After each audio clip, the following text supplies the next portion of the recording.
ఆలోచించాలంటే నేను నువ్వు ఇష్టపడాలి, at the same time నీకు ఇంట్రెస్ట్ ఉండాలి.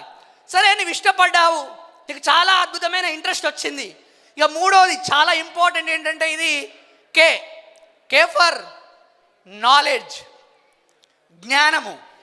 చాలామంది చెప్తూ ఉంటారు ఆ పుణ్యం చేస్తున్నాను, ఈ పుణ్యం చేస్తున్నాను, చాలా పుణ్యాలు చేస్తూ ఉంటాను నేను అని అంటారు. నువ్వు జీవితంలో ఏ పుణ్యం చేసినా ఏ పుణ్యం చేయకపోయినా నీ నైపుణ్యాలను పెంచుకునే ప్రయత్నం చేయి. నీ నైపుణ్యాలను పెంపొందించుకోకపోతే నువ్వు జీవితంలో ఎప్పుడూ ముందుకు వెళ్ళలేవు. మరి ఈ నైపుణ్యాలు మనకు రావాలి అని అంటే ఏం చేయాలి అని అంటే నాలెడ్జ్ని ఇంప్రూవ్ చేసుకునే ప్రయత్నం చేయాలి. ఈ నాలెడ్జ్ ఎక్కడి నుండి వస్తుంది అని అంటే వినే ద్వారా వస్తుంది, చూసే ద్వారా వస్తుంది. అసలు నీ చుట్టుపక్కల చాలా ఉంది, నీకు తెలియట్లేదు. ఎక్కడెక్కడనో వెతుకుతున్నావు. మీ ఇంట్లో చాలా ఉంది. మన ఇంట్లో చాలా సక్సెస్ఫుల్ పర్సన్స్ ఉన్నారు, మన ఇంటి పక్కన చాలామంది సక్సెస్ఫుల్ పర్సన్స్ ఉన్నారు.